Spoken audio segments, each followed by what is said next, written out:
The Curse of Brimstone issue 5. Justin Jordan writing, Philip Tan and Jose Lewis on the art.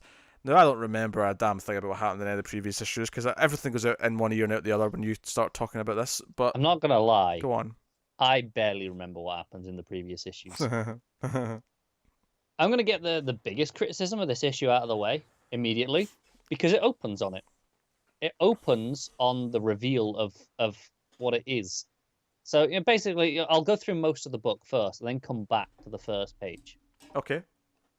So you have them, they got the book unlocked, like the journal, the salesman's journal. They got the blood, and it's like, oh, we can read it a bit now. So they go into this town where it was that he's done something, and they get there, and there's no one there. They're too late, and they hear like all these kids being, they go, oh, it sounds like kids. They go looking around, and they find one guy who's left, who tells them the story of what happened. And this is going to sound very familiar to you, actually. Oh. All these kids have the same imaginary friend, and it was speaking to them through the TV.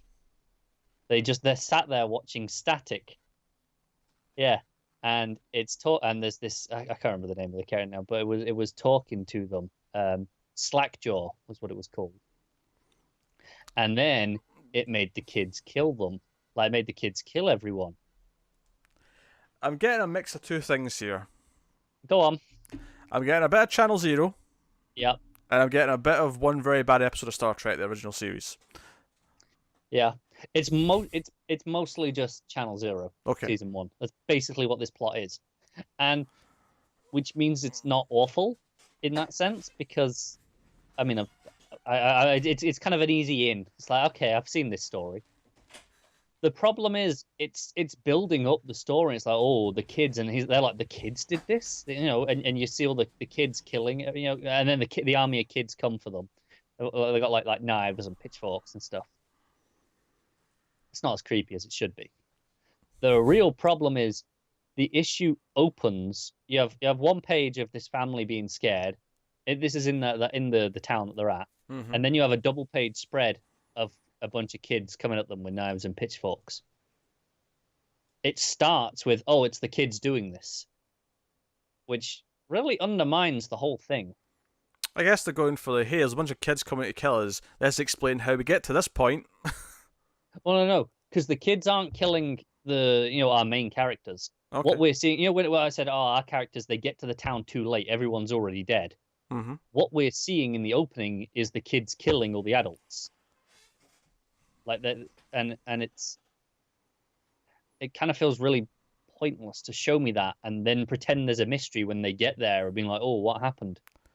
It's not the worst issue ever. It's just, it feels so redundant to show me that at the start and then spend half your issue building up to what, going around, them going around the town and what happened here.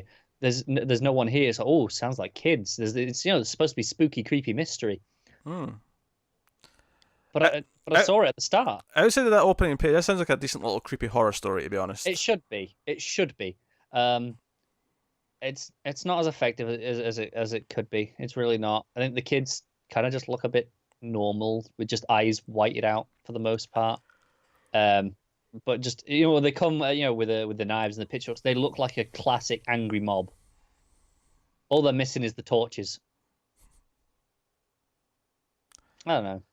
Kind of underwhelming for what it should be. There's 2 artists on this issue, which again, I've talked before about. This is supposed to be the artist line. It's weird that they're doing, oh well, just shit it out, rush it out with multiple artists.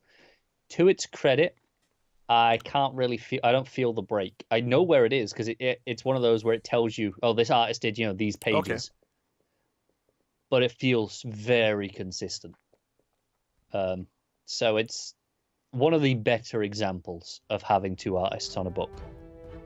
Okay, that's cool. If I'm rating it, it's like a 4.